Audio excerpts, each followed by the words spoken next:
Hello, this is Matthew Robert Payne, and this is the book He's Redeeming Love. This is chapter 44, and this is called Move into Homeless Hostel. After my incident with the bouncers in King's Cross who tried to kill me, and my explanation to the King's Cross police who drove me to the Matthew Robert Hostel and collected my bag in the strip joint, I moved into the Matthew Robert Homeless Hostel. It really has to be seen to be believed. They had about 150 men staying in the homeless hostel, and I first seen like a caseworker, and they took all my details and took my identification and took all my details and said that they'd give me 10 days credit until my next unemployment benefit amount of money come into my bank, and then at that time it would be my decision if I wanted to move out and not owe them any money, or if I wanted to pay the $160 rent for food and accommodation for the next 2 weeks. So I was happy that I had a roof over my head for 10 days. They gave me instructions on what to do. They told me where to put my bag, and the first day I was taken up to a dormitory, and there was 50 men on two sections of about 50 men in each section on our floor, and a man took my bag and put it in a locker where no one could take it, and said just put some items in your cabinet next to your bed, but don't put any precious items there. And so I think at that time I did have a mobile phone. I said before that I didn't have a mobile phone, but I did have a mobile phone. I remember in my stay I put it in a charger to get charged overnight once in one of the more private rooms, and someone stole my mobile phone, and so I was without a mobile phone.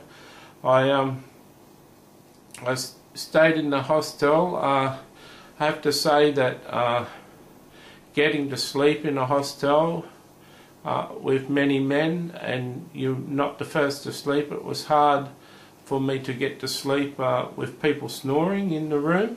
I'm a person who needs almost complete quietness or complete quietness for me to get to sleep. It's very hard for me to get to sleep with noise in the room, and so it was a hard situation to get to sleep. The toilets in the hostel were terrible. You had to basically hold your nose to go to the toilet. They absolutely stunk, and even 10 minutes or half an hour after cleaners had been into the toilets to clean them, they still stunk. It was just a smell. It was just hundreds of men were using these toilets, and it was terrible. You could get free clothes at the hostel, but because I was overweight and a bigger size, never seemed to be clothes there that I could get. And a lot of men got free clothes at the hostel and used to throw their clothes out into a laundry bag every night in the hostel, and so we're continuously having showers and being in fresh clothes each day, and that worked for some of them. It didn't work for me because I was overweight, but I had enough clothes in my bag. I found that the breakfast was nice. They had scrambled eggs or baked beans in the morning plus cereal, and I found I enjoyed the breakfast. I found lunch wasn't very nice, and I found that a church in King's Cross up the road served fresh rolls and salad rolls and meat rolls and stuff, and so 6 days a week I used to go up to that church for lunch and have a good time up there. I stayed in the hostel the 10 days, and then asked Jesus, could I move out to a backpackers, and he says no, stay at the hostel. So I stayed there for another 2 weeks and started to get to know people in the hostel. The hostel was full of people who either had mental illnesses or were fresh out of jail. So there were some pretty heavy sort of dudes in the place. It was a men's hostel and no women were allowed inside the hostel, so it was a heavy sort of deal. They were heavy sort of guys, and I wasn't afraid of the guys. I found that I was in the same boat as them, and we're all in the same boat, and so people seemed to be friendly and easily accepting, and you used to sit at a table and you soon got to know people in the hostel. I got to know one guy. I watched him, and a lot of the people were talking to him, and he had a real aura about him. There seemed to be a lot of love coming off him, and the guy seemed to buzz around him and always wanted to talk to him. And I said to myself, I want to get to know that guy, and his name was Michael, and I did get to know him. He was a lovely guy. I found out later that around the hostel, outside and inside, that he was the person who dealt in marijuana, and he dealt all the marijuana deals that were done in the hostel, and the person who supplied him with the drugs allowed the guys to have credit, and so the guys could book up $100 worth of credit and get $100 worth of marijuana on credit until their payday, and then they'd have to pay the $100 off. So guys were always in debt to Michael, and always coming to him for marijuana. He smoked marijuana himself, and he used to make money on every deal, so he was always cashed up. And I found that he had a Christian faith, and he had some strange beliefs in his Christian faith, but he was essentially a Christian, and many people would query that, and many people reading this book would query me being friends with a drug dealer. And I find that if Jesus was on earth today, that he also would be friends of prostitutes and drug dealers and gay people, and people that we'd call bad sinners. Jesus used to hang around in his day. And so Michael was a great person, and he was enjoyable to know. And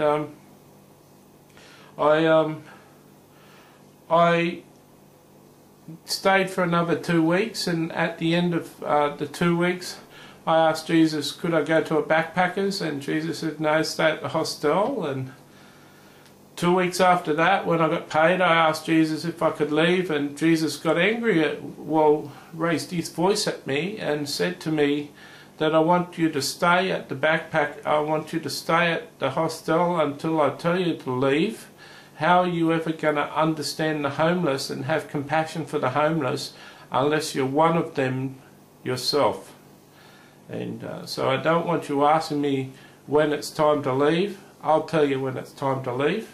And up until then, you stay at the homeless hostel.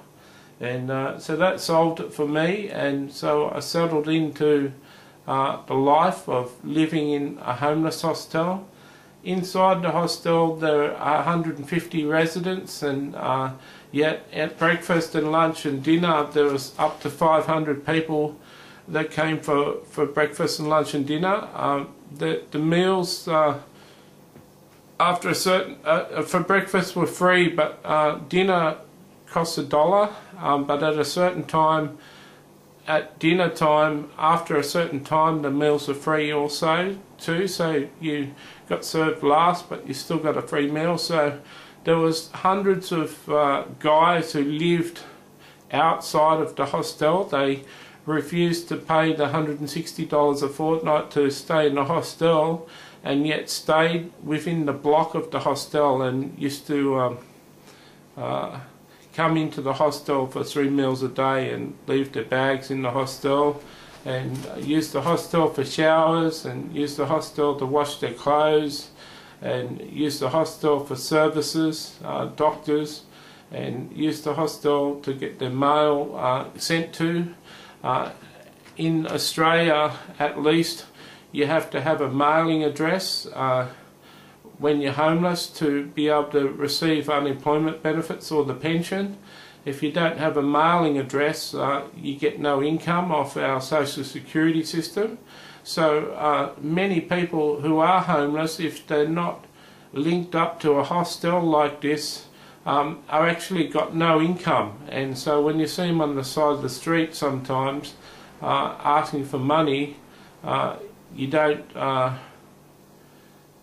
know entirely if they are getting money or not, because our system is so essentially screwed up that if you haven't got an actual address to live in, you don't get paid. And so many people use the hostel as a mailing address and used to go and check if they had mail each day. In the hostel you could get a coffee for 50 cents, and they had snacks available in a shop in the hostel, and they sold smokes in there.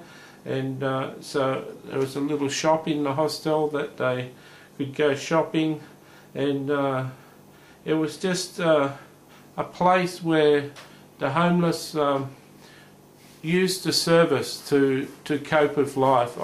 I don't understand how the guys could live out in the weather. They lived under a bridge, a railway station in Woolloomooloo in Sydney. There was a police station, and there was a railway line over near the police station, and they used to sleep under that railway line, so even in the rain it wasn't wet there. So there was heaps of guys that slept around the hostel, and I don't understand how they coped with being homeless. At least I had a bed in the hostel, even though there was snoring and in winter it was cold. I at least had a roof over my head and a comfortable bed to be sleeping in. And so I did experience homelessness, but I didn't experience it to the extent that I could have experienced it. I could have done it a lot more rough, but it certainly did achieve what God's goal was, what Jesus' goal was in my life.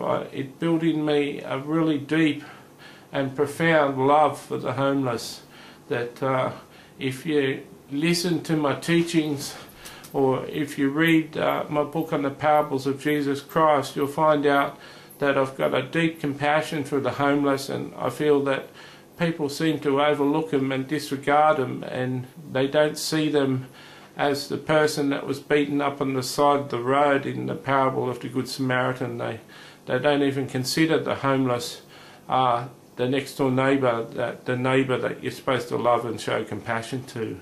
And so that was forever changed in my life, and I certainly learnt to love and appreciate the homeless out of that experience. God bless.